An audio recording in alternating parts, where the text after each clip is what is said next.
Hi, I'm Kelly Gorter and I work for Stirling Coast Farmers as a livestock project officer. I'm going to run through a new project that we've got starting up, which is assessing the economic benefits of confinement feeding. It's a co-contributor producer demonstration site funded by MLA and the MLA donor company. And it's a 2-year project that's focusing on peer-to-peer learning between our core group of 10 producers. Of those 10 producers, 6 are site hosts across this project. Will be 3 of them in each year. And we'll have a group of observer producers, which we're considering to be all SCF members, and they'll be getting some of the outcomes from this project that come through from the core producers. Confinement feeding is containing sheep in a smaller area and supplying the full ration and dietary requirements for those animals. Generally doing this in summer and autumn where feed availability in the paddock is declining. And by feeding supplying the full ration to the animals in a confined area, we're reducing the energy that the animals are expending travelling around a paddock looking for feed and water and moving between there and their camping areas. They'll be at an increased stocking density to a paddock situation, so we're putting them in a smaller area.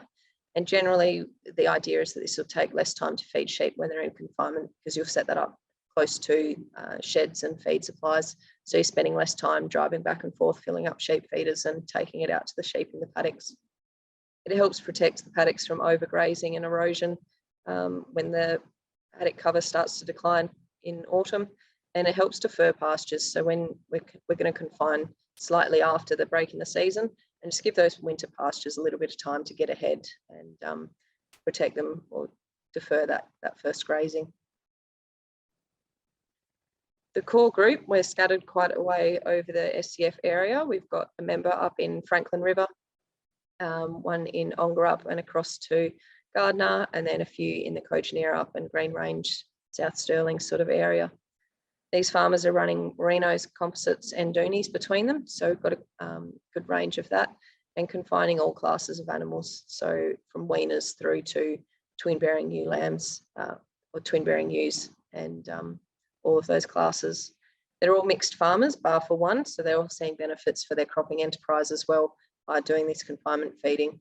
And some are already confining and others are interested in getting started. So they're part of this group so they can learn from each other through that peer-to-peer learning and make sure that what they're setting up is going to be effective and the best that they can do. The confinement systems between those that are already confining are really variable. We've got a great range. Some people have got sacrificial paddocks with dams or with water troughs. Some have got a summer forage crop already established in those paddocks, which they'll graze when the sheep go in, and they'll graze that out and start to introduce a full ration. Others have got built mid-sized paddocks for mobs of around 500 to 600 head, and others are built more of a pen style where you're putting mobs of maybe 200 to 400 in those sort of pens. One guy's got a communal feed trough pen design, so sheep will come into a pen for their feeding and then go back to their main yard for in between feeds. Some have got feed troughs mounted on fences like pictured here, and others have them on the ground, and they might be metal, rubber, shade cloth, plastic, all different sorts there. We've also had discussions around putting shade such as trees in the paddocks or outside, and we've got a variation of that between the groups as well. In this project, we're going to measure a couple of things. The project's about the economics of confinement feeding, but there's so many different variables like what I've just summarised. And so we're just going to focus on some feed-related measurements for this project. So we're going to condition score the ewes in and out of confinement and making sure that that ration that we're giving them is sufficient to maintain that condition score, because that's what we're trying to achieve. And we're going to do some pasture cuts out in the paddocks as the sheep go into confinement. So looking at how much stubble cover we've still got left. We'll do a cut when sheep would normally go on to winter pastures, and then when the sheep come out of confinement. So we can use that to gauge how much extra pasture we've produced by deferring those paddocks. We're also getting some feed tests done on the grains and hay and straw that these farmers are planning to feed in confinement, and making sure that we're making rations that have the correct feed ratios in them for what the animals need. We had our first workshop in Narrikup in early March. We had presentations about site selection, pen design and industry recommendations. And a lot of this sort of topic came up in our discussion between the group about what they're already doing with their confinement systems. We had someone come in and speak about animal health, looking at what diseases and things to look out for in confinement and protocols to bringing sheep into confinement and taking them out to help their gut adjust to the different feeds and the different environments. And then we spoke about animal nutrition and ration formulation using the feed test results that we got from our 3 site hosts for this year. At the end of the day, we had a site visit to a nearby confinement setup. So that was a really great way to summarise what we discussed and learned that day and and end the day. For the hays that we got tested, we had some oaten, ryegrass and pasture mix sampled. Some were new season and some were old season. We had quite a range in the protein between 5% and nearly 12%. And interestingly, these both came from the same farm. One was a new season oaten and the other was a pasture hay. So quite interesting to see that huge range there in that protein content. Digestibility was also had quite a range, and with the lower end of one of those hays being similar to some of the straw that we sampled. ME was between 5.9 and 9.6 megajoules. So again, quite a big range there, which is probably not surprising given that we've sampled quite a few different types of hay there and from different seasons. The straw, we had 2 new season and 1 old season. Protein range was between 2.5 and 4.3%. Not quite as significant, but still quite interesting to see. Digestibility, as you'd expect with straw, was a bit lower, between 39.3% and 45.7%.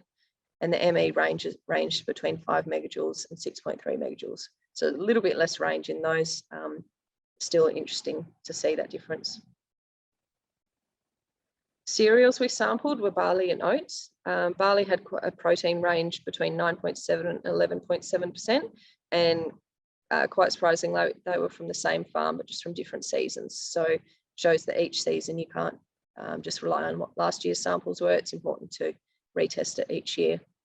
Digestibility ranges were very similar, all sitting around 86%, and the mega metabolizable energy was all around 13.3 megajoules. Starch varied between 74.5 and 69.5, nearly 70%.